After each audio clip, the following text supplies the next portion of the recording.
Hello students, welcome in the online classes of MD School class.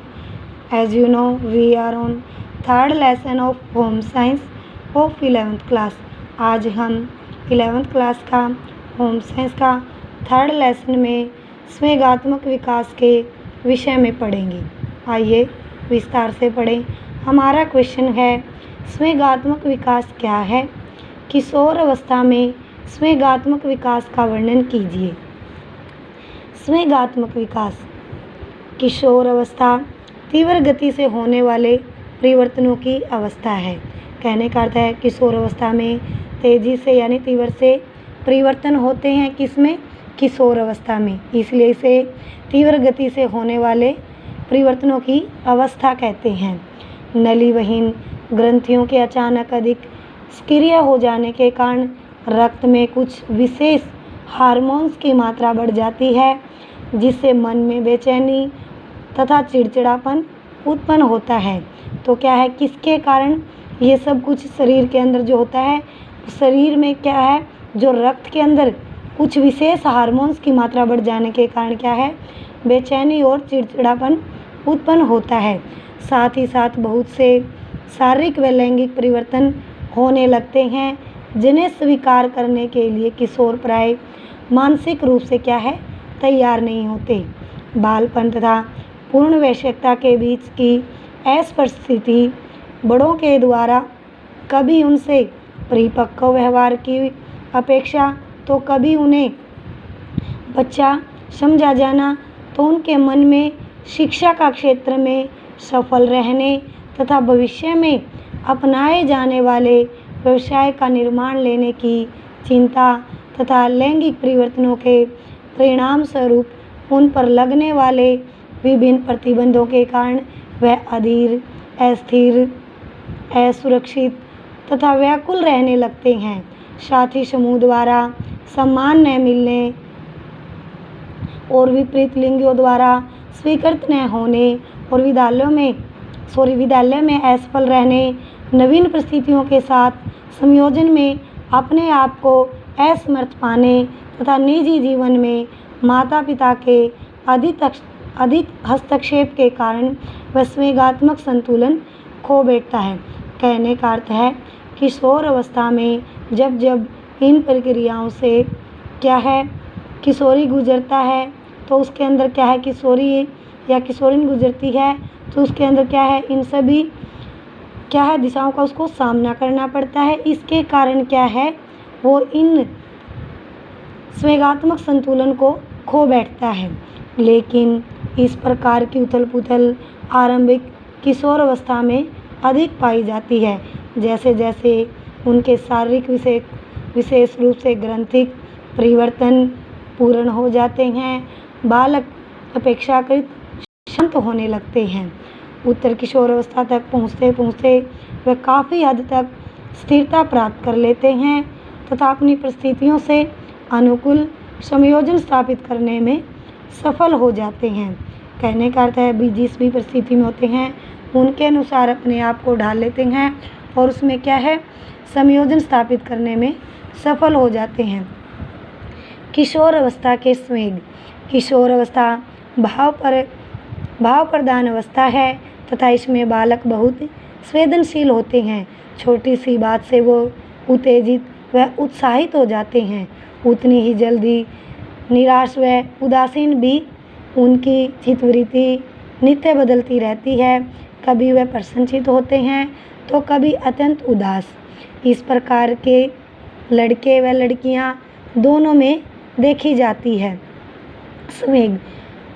सभी आवेग तीव्र व प्रचुर होते हैं, लेकिन बाल्यकाल की भांति आवेगों की अभिव्यक्ति क्रियात्मक न होकर स्वेगात्मक होती है। वह क्रोध आने पर हाथ पांव नहीं पटकते, दुखी होने पर जोर जोर से रोते नहीं या भयभीत होने पर माँ के आंचल में नहीं छिपते, बल्कि जुझलाते हैं, उदास हो जाते हैं या बिल्कुल गुमसुम होकर निष्क्रिय हो जाते हैं। किशोर अवस्था में स्वेग बहुत अल्पकालिक भी नहीं होते, वे प्राय कई घंटों तक, कई दिनों तक चलते हैं। इस आयु में मुख्य स्वेग निम्नलिखित होते हैं। कौन कौन से हैं स्वेग? क्रोध, सबसे पहले क्या है? क्रोध होना यानी क्रोधित होना, गुस्सा होना। किशोर अवस्था में क्रोध का स्वेग बहुत प्रबल होता है यानी ज़्यादा होता है। किशोर के आत्मसम्मान के ठेस लगने से, जैसे समाज में स्वीकृति न मिलने से, उनके द्वारा चुने गए रास्ते पर उनके द्वारा लिए गए निर्णय में हस्तक्षेप होने से, या किसी क्षेत्र में उसकी असमर्थता की खिल्ली उड़ाई जाने से वह अत्यधिक क्रोधित हो जाते हैं।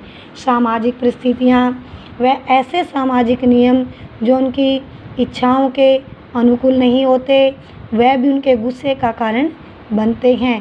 कहने का अर्थ है भी जो समाज में जो जैसी परिस्थितियाँ हैं और जो नियम हैं, अगर उनकी इच्छाओं के अनुसार नहीं होते तो वो भी क्या है कि गुस्से का कारण बनते हैं। क्रोध प्रकट करने के लिए वह झुंझलाते व बड़बड़ाते हैं तथा अप्रिय व्यवहार करने लगते हैं। स्पष्ट रूप से शब्दों में विरोध प्रकट करते हैं।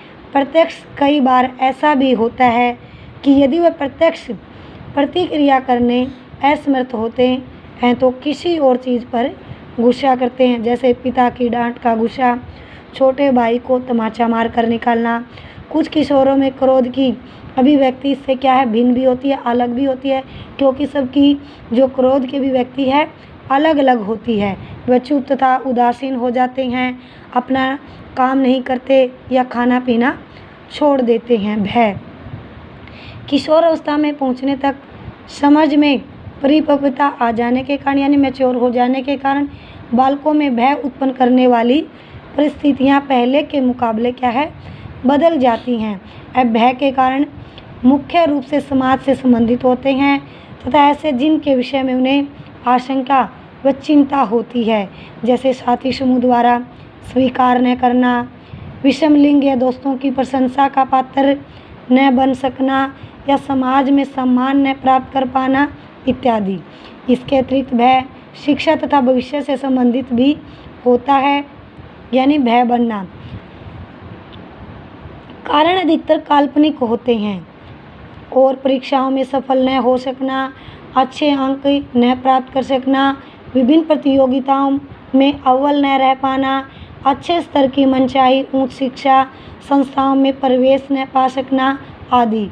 यदि प्रत्यक्ष रूप से भय प्रकट करना किशोर अपनी प्रतिष्ठा के विरुद्ध समझते हैं, फिर भी इसका प्रभाव उन पर स्पष्ट देखा जा सकता है। भयभीत होने से गुमसुम हो जाते हैं, उन्हें भूख नहीं लगती और उनका शरीर क्या है, पीला पड़ जाता। किसके कारण होता है सभी ये? भय के कारण। ईर्ष्या यानी द्वेष, किशोर अवस्था में ईर्ष्या का नकारात्मक संवेग भी पाया जाता है। लड़कियों में लड़कों की अपेक्षा अधिक होती है, यानी लड़कियों में ज़्यादा ईर्ष्या होती है, किससे? लड़कों की बजाय। कारण शायद यही कि लड़के क्रोध आने पर लगभग सदैव उसकी अभिव्यक्ति किसी न किसी प्रतिक्रिया से कर लेते हैं, जबकि लड़कियां क्रोध को प्राय दबाती हैं, जो किसमें क्रोध किसमें बदल जाता है? ईर्ष्या में बदल जाता है। दूसरे बालकों का उच्च आर्थिक एवं सामाजिक स्तर, उनका स्वयं से अधिक सुंदर व स्मार्ट दिखना, विपरीत लिंग समूह में उनके लिए अधिक आकर्षण होना, अपने साथी समूह में उसकी अधिक लोकप्रिय होना या बड़ों द्वारा उन्हें अधिक सम्मान दिए जाना ईर्ष्या की भावना को जन्म देता है। ईर्ष्या के पात्र पर सूक्ष्म शब्द प्रहार किया जाता है, यानी छोटे रूप से उसकी पीठ के पीछे निंदा तथा उस पर तीखी टिप्पणी होती है, यद्यपि मन ही मन उसके स्तर तक पहुंचने की चाह रहती है। सब किसके कारण है? ईर्ष्या के। स्नेह, किशोर काल में स्नेह का स्वेग अत्यंत तीव्र होता है। स्नेह के पात्र अब खिलौने या पालतू जानवर न होकर वे व्यक्ति होते हैं, जिनके प्रति उनके मन में घनिष्ठता व मुग्धता का भाव होता है। अपने माता पिता व भाई बहनों के लिए स्नेह यानी प्यार होता है, लेकिन अधिक अभिव्यक्ति कम होती है।